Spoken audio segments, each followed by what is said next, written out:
Alexander dreamed of becoming a police officer from a very young age. Like many boys, he admired people in uniforms, seeing them as examples of courage, honor, and justice. In his childhood games, he always portrayed a crime fighter, desperately chasing imaginary criminals. He delighted in telling his friends about his future feats. Every evening, he would look through the family photo album, where one photo displayed his grandfather in a police uniform, a true hero. However, as time passed, the situation changed, and the romance of the profession began to fade under the weight of reality. The prestige of earlier years gave way to disappointment and skepticism. These changes undoubtedly affected Alexander, but they could not suppress his desire to fight crime. He understood clearly that working in the police was not just about the uniform and honor, it also involved the hard everyday battle against injustice. Books and films about famous detectives and forensic experts also helped Alexander determine his future. He could spend hours in the local library, enthusiastically reading Agatha Christie novels. His imagination painted pictures of investigations where he, the daring detective Alexander, bravely confronted the cruel criminal world. In his mind, a cherished dream took shape and evolved to become a detective or a forensic expert, a person who, following the elusive threads of clues, solves the most complex cases. His mother, the sweet and kind Elodie, supported her son's ambition to fight crime. She understood that his desire was not just a childish whim, but a deep longing for justice. However, like any loving mother, she couldn't help but worry about it, as work in this field was increasingly associated with danger and risk, which caused her particular anxiety.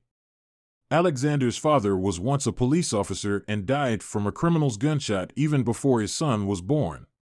Elodie certainly did not want such a fate for her child. Yet, she couldn't dissuade him, as she saw how fully captivated Alexander was by his idea. But after school, everything went off plan. During a medical examination, Alexander suddenly had heart problems and high blood pressure diagnosed. This was quite unexpected, as he had always seemed so vigorous and healthy. The recent school graduate, full of youthful hopes and aspirations, first went for one medical checkup and then for another. But while the doctors were trying to figure out his condition, the application deadline for the police academy had already passed. This was a true tragedy. His mother tried to console him as best she could. "Don't worry, dear, it will be okay. Next year, you will surely get into somewhere else. There are opportunities outside of this academy," she said warmly. "In the meantime, you can stay home and help me with the repairs. My legs are really giving me trouble." For several years, the woman had suffered from painful arthritis, and each year her condition worsened. The doctors could only throw up their hands, as it turned out to be a hereditary predisposition. They warned Elodie, "The main thing is that the arthritis doesn't develop into arthrosis, otherwise, it could lead to disability." Alexander took care of his mother as best he could. Every day, he tried to make her life easier by taking on all of the heavy household work. He cleaned the house, went shopping, and even cooked for them. On the one hand, he was glad that things had turned out this way with the academy admission. If he had enrolled, he would have had to move to another city, leaving his mother alone with her illness. This way, he stayed by her side and could help her whenever needed. Yet, he still felt disappointed that he didn't get in. His efforts and the nights spent over textbooks seemed like wasted time now. Then one winter, when the days grew short and the cold penetrated to the bone, Alexander decided that he wanted to enlist. The doctors who examined him merely nodded gloomily and scribbled notes in their notebooks. When he tried to explain that he had issues with his blood pressure, they just waved dismissively. "It's just nerves. You're still young and healthy. There's no deviation. You can enlist." The young man was very determined, but in the last few months, his thoughts increasingly returned to his mother. How would she cope without him? Her legs were hurting more and more, and no medications seemed to provide relief. Despite this, Elodie insisted that her son go to serve. A friend of hers from the clinic suggested a way to avoid service. Iris, a kind-hearted doctor, genuinely wished to help. She knew that Alexander could be classified as a caregiver for his mother, and then he wouldn't have to go anywhere. Iris well understood how parents feel when their children go to the army. In the past, she lost her own brother, who died in service. Ever since, she believed that this was all too dangerous, especially for such young boys. However, despite the doctor's good intentions, Elodie was unwavering. She believed that military service toughens a man, makes him stronger and more responsible. "Don't worry about me, son. I'll manage," she said, hiding her emotional pain behind a smile. She desperately wanted her son to fulfill his duty to the country, even if it meant she had to endure pain and loneliness. Seeing his mother's resolve, Alexander understood that arguing with her was futile. He knew that serving in the army was not just a duty but an honor. And though his heart ached with worry for his mom, he decided to follow her wishes and enlist after all. Iris had long known Elodie and understood just how deeply a mother was attached to her son. The doctor watched the woman with concern, waiting for her to agree to her suggestion. However, to Iris's surprise, Elodie firmly declined. "Iris, I will not do anything," she said resolutely. "Alexander won't thank me for this. He needs the army, no matter how you look at it." And those words were the absolute truth. Alexander had long since laid out a plan for his future. He knew that after his service, he would have a chance to enter the police force. First, he would serve, then take a position at the lowest level in a police department, and then step by step, he would gain education and advance his career. He was not looking for easy paths, nor were there any in his case, to begin with. And so, on the eve of Christmas, Alexander left. On the last evening before his departure, the family gathered around the festive table. Elodie gazed at her son, trying to remember every detail of his face, every gesture of her now grown-up boy. She was proud of him, but at the same time, her heart tightened with worry. At the station, his mother saw him off, barely standing from distress. She tightly hugged her son, unable to hold back her tears, for Alexander was her only child. His friends also came to support him at this important moment. Classmates stood aside, discussing the latest news and joking to ease the tense atmosphere. Some of the guys were accompanied by girlfriends with whom they were dating, but Alexander had no one. He was shy and withdrawn and hadn't yet developed close relationships with anyone. His thoughts were occupied with his studies and future service. And now, he was heading to the training unit, to the tank troops, and hopes for romantic encounters were put on hold for an indefinite time. Even though Elodie worried for her son, she still felt some relief. She was especially glad to learn of his assignment. The mother firmly grasped her son's hand, looking him straight in the eyes. "Take care of yourself, my dear boy," she whispered, trying to hide the tremor in her voice. Alexander nodded, trying to appear confident and calm. At that moment, he realized just how much he would miss home, his mother, and his friends. But ahead was a new life filled with challenges and opportunities, and he was ready to meet it with honor and dignity. And so, the first month of service was already behind him. Then suddenly came the anxious message from Alexander, as if he were being transferred to another region. A mother's heart immediately froze in fear. Would her beloved son end up in that hell they show on television every day? Unfortunately, that's exactly what happened. Elodie learned about her son being transferred to another region at the recruiting office, and only after persistent inquiries. The duty officer, evidently trying to conceal his own worries, responded dryly to the mother. "Yes, that's correct. Your son is indeed there. Don't worry that he hasn't written to you. Understand that he has activities other than that right now." Every evening, she would quietly sit by the window, gazing at the stars as if hoping they would bring her news from Alexander. In those moments, her thoughts drifted back to the days when he was a small boy, when his biggest adventure was climbing a tree in the yard. Now he was in a place where every moment could be the last, and that seemed unbearable to her. But Elodie did not give up. She wrote her son tender maternal letters, pouring all her love and support into them, even without being sure that he would receive them. She believed that Alexander felt her care and prayed for him, despite the miles that separated them. Her heart held onto the hope that one day he would walk through the door, hug her, and quietly say to her, "Mom, it's all behind me, I'm home now." But right now, Elodie felt an increasing anxiety every day. To calm her soul, she prayed daily for her son's health. Sometimes, he would send short letters letting her know he was fine, alive, and well. But the mother understood that he couldn't write often. She wanted to know so much more: how he was eating, how he was resting, how dangerous the environment around him was. She often wondered if the news was exaggerating the whole situation, but soon letters from her son ceased to arrive. Elodie checked the mailbox several times a day, but it was all in vain.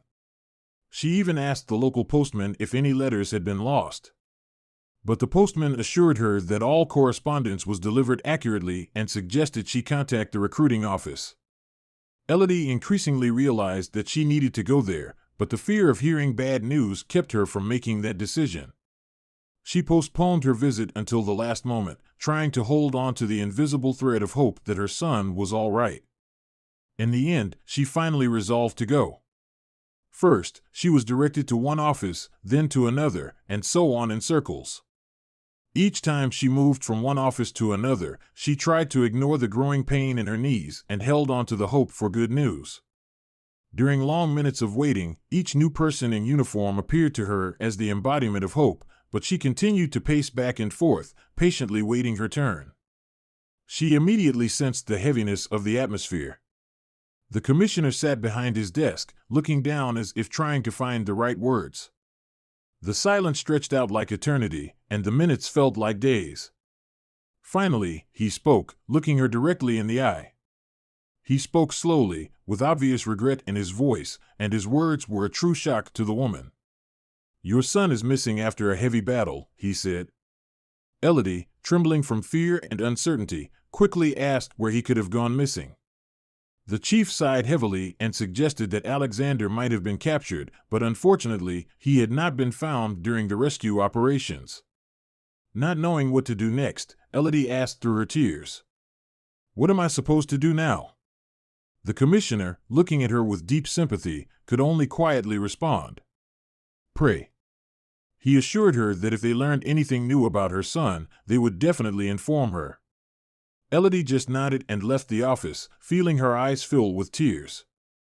The physical pain in her legs faded against the backdrop of her emotional suffering. Thoughts of her son, who might be in captivity and enduring terrible tortures, haunted her. She felt so unwell at that moment that she lost consciousness and immediately collapsed on the ground next to the bus stop. Passers-by quickly called an ambulance, and the doctor who arrived on the scene reported that she had suffered a heart attack. In the hospital, she was offered to stay for treatment, assuring her that everything would be fine if she avoided stress. But Elodie, with tears in her eyes, replied that she couldn't find any reasons for joy, as her son was still in captivity and there was no concrete information about his fate. The doctor, unsure of what to say in such a situation, merely offered her a sedative. A year had passed since Alexander went missing, and his mother still hadn't received any information about his fate. All this time, she had been living in a state of constant anticipation, clinging to every hope and the slightest possibility to find out what had happened to her son. Elodie reached out to various military and civilian organizations, knocking on all doors that could help her find any clues. Eventually, she was advised to contact the Soldiers' Mothers Committee. She did this immediately, hoping that they might be able to help her. Meanwhile, everyone who could was also searching for information about Alexander. Friends, relatives, acquaintances, all tried to do something, but unfortunately, there were no results. Time passed, and complete silence prevailed. Year after year went by, and no news from Alexander came. Elodie didn't know if he was alive, where he was, or what was happening to him.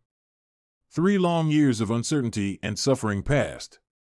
And then one day, Elodie found a small clue that might help her learn her son's fate. It turned out that his former comrade, Daniel, was alive and now lived in a nearby city.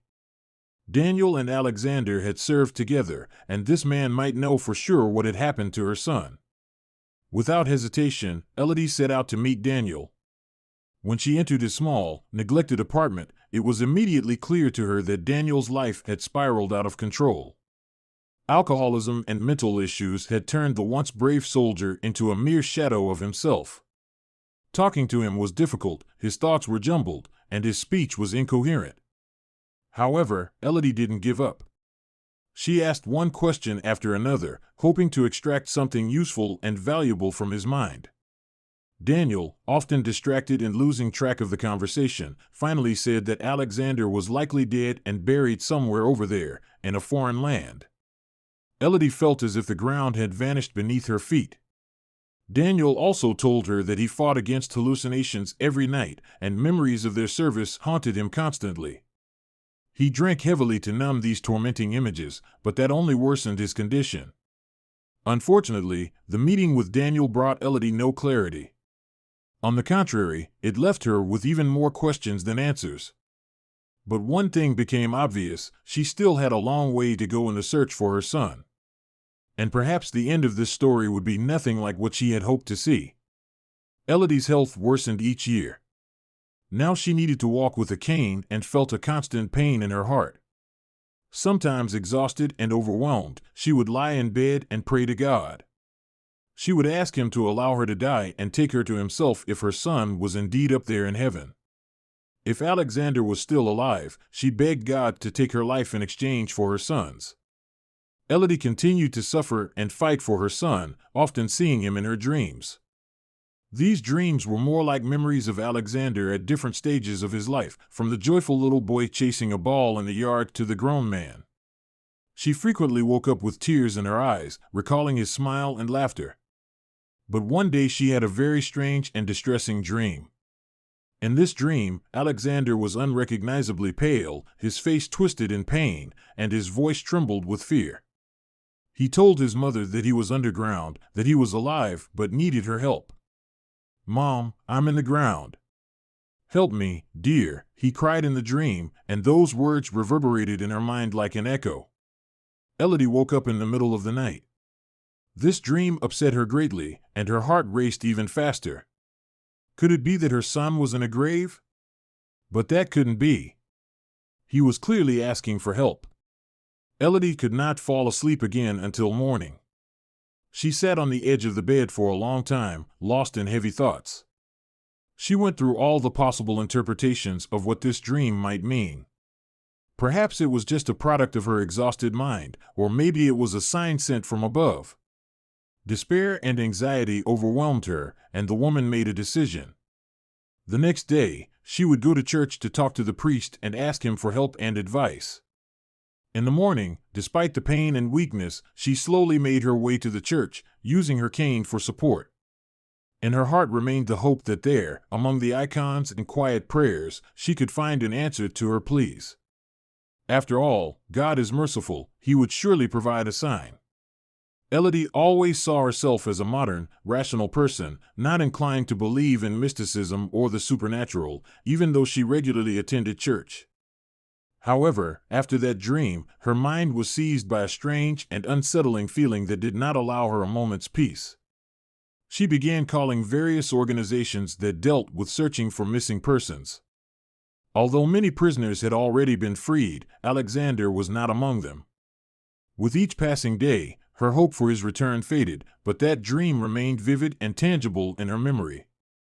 It felt like more than just a dream; it was a real message from her son. Elodie clung to every word from that dream, where Alexander assured her that he was alive and somewhere underground. That dream became her light at the end of the tunnel, a ghostly hope that her son might still be saved. She did not want to give up, knowing that until she learned her son's fate, her heart would not find peace. Trying to interpret the words of the dream, Elodie thought that Alexander might be in some underground facility or cellar, perhaps in some obscure place that search teams had not yet reached. These thoughts kept her awake, and she continued to seek any clues or information that could lead her to her son. She discussed this with people involved in search operations, but no one could provide her with definitive information about her son's fate. Soon the search effort ceased, and 10 years went by. No one was looking for him anymore, even though Elodie reached out wherever she could, but to no avail. She wrote letters to television stations and newspapers, hoping that her cry for help would be heard, but the only response was silence. Her letters seemed to vanish without a trace or were simply deemed unimportant. One day, completely desperate, Elodie even went to see a local fortune teller. The woman looked at a photograph of her son and quietly said, "Your son is alive, find him, he is underground."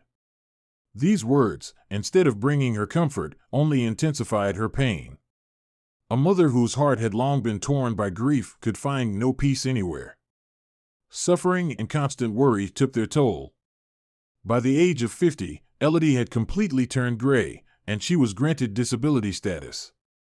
Now she moved around the house with the help of a special device and only went outside in a wheelchair. Her life became a monotonous series of days filled with burdensome thoughts and memories. She often looked at an old photograph of her son, hoping to see the answers to her tormenting questions in his eyes, but the photograph remained silent, just as the entire world around her did. Elodie was assigned a social worker named Riley, a somewhat grumpy but very caring woman. Riley immediately took up the case with enthusiasm and soon discovered that Elodie required special massage treatment due to her complicated arthrosis. However, the clinic refused to provide a referral for a free massage. The social worker was extremely upset by this fact. How could it be, she thought.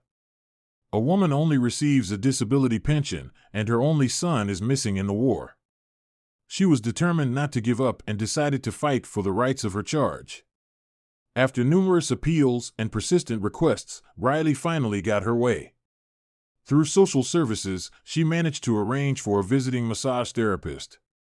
The therapist turned out to be a kind woman with sad blue eyes named Daphne. From the very first sessions, it was clear that Daphne was a true professional. Her touch was soft yet confident, and Elodie felt significantly better after each massage. During one session, as they chatted, Daphne confessed that she was a surgeon by profession. However, life had unfolded in such a way that after certain events, she could no longer hold a scalpel.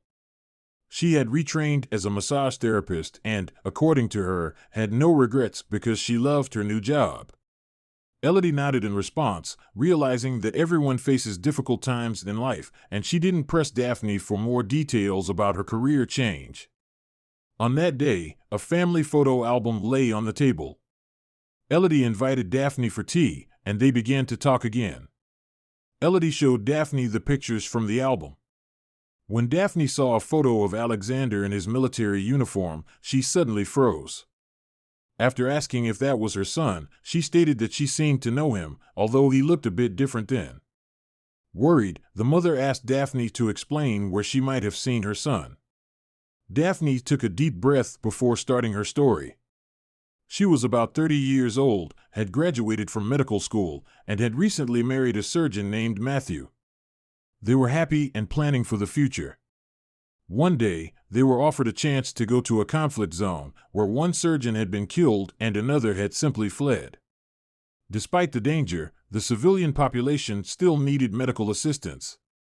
The hospital was located quite far from the city. Daphne and Matthew discussed the offer at length. They understood it could be dangerous, but they also realized their help was needed there. Moreover, they hoped to earn enough money to buy an apartment when they returned to their city. After weighing the pros and cons, they decided to go. They worked in that city for about a month. The locals were grateful for their help, and life, though tense, gradually fell into a certain rhythm.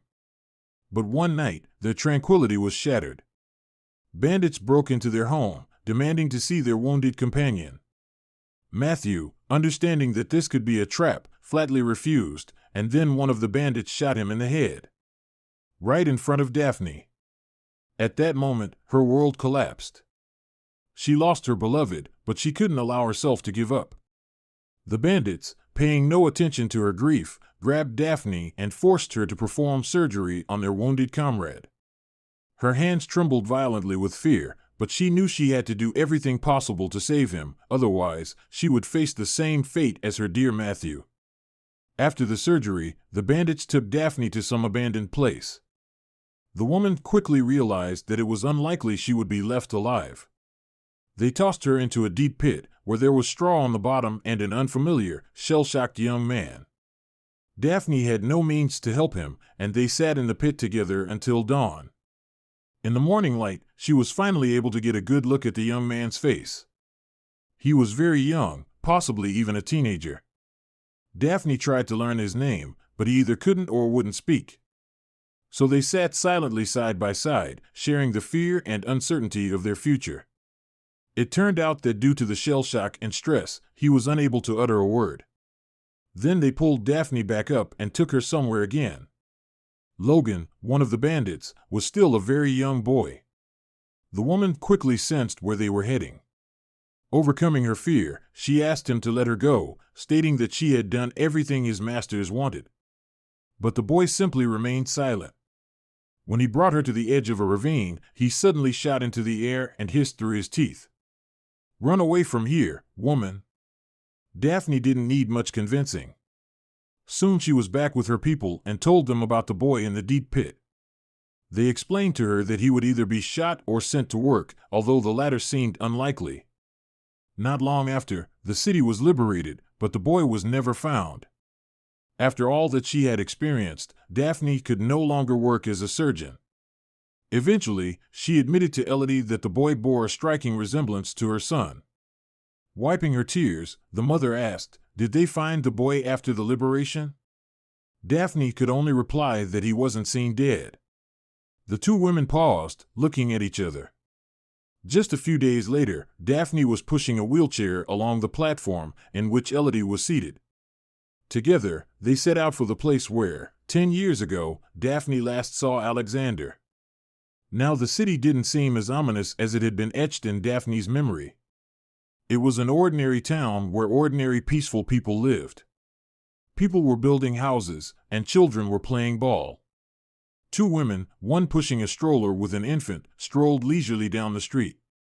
Suddenly, an old man in a tall fur hat peered sternly at them over a fence and asked, "Who are you, and what are you looking for here?" Daphne was even taken aback, recalling the hardships she had endured there.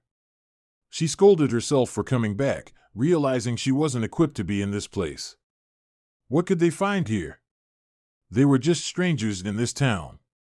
But Elodie was full of determination.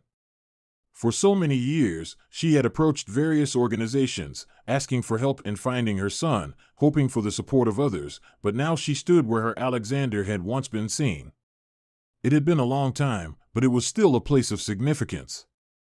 And now she would hear the whole truth, no matter how difficult it might be. The woman apologized to the old man and pulled out a photo of Alexander, explaining that she was searching for her son who had gone missing here during the war.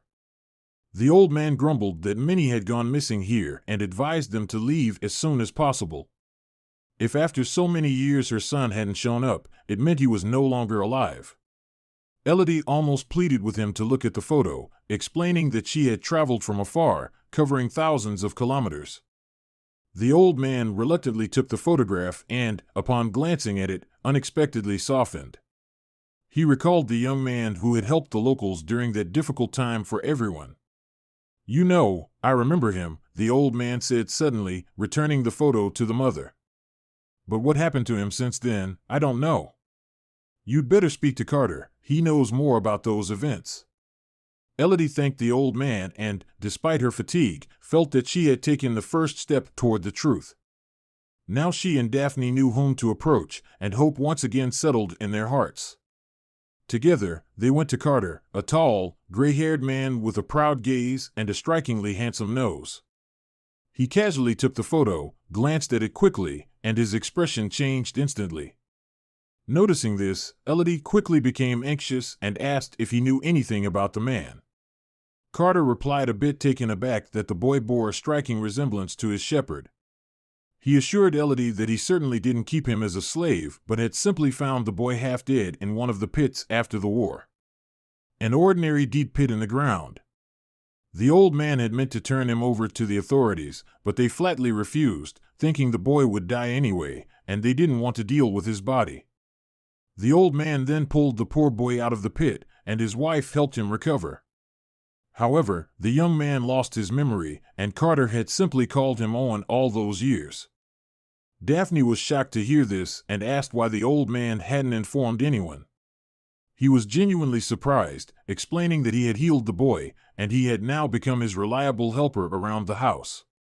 He also assured that he had never harmed him. But Daphne was outraged. She asked him, "Didn't you think of the mother who had spent so many years suffering and losing her mind over her missing son?" The old man just shook his head as if he didn't understand why he should care about someone else's grief. "Let's wait for this Owen. Perhaps he's not Alexander after all," Elodie gently suggested. They asked Carter when they could expect the shepherd, and he replied that it would be soon. The old man seemed quite concerned about such unwelcome guests, because if Owen turned out to be Alexander, he would lose a valuable worker. Soon, the shepherd appeared surrounded by a dozen sheep. Elodie fixed her gaze on the unkempt face of the man, trying to determine if he was her son. As she drew closer, her heart fluttered. It was her Alexander, older, with deeply sunken blue eyes and a beard, but it was him. Her son. Alexander, evidently, did not recognize any of the guests and asked Carter who all these people were. Holding back tears, Elodie replied that she was his mother. She reached out toward him. Alexander hesitantly responded to her embrace. After all, he did not remember his mother. Everything from his former life was lost. He only realized that he now had a new life. Following that were long travels home, restoring documents, and visits to various offices. Alexander's memory gradually returned. He learned to live anew, as did Elodie. She even began to feel much better. Daphne became a good friend of their family. There was still much to do, but the most important thing in life had been accomplished. The mother had found her son. Now she knew she should never lose hope, even when no one around her believed. For a mother's heart can perform real miracles.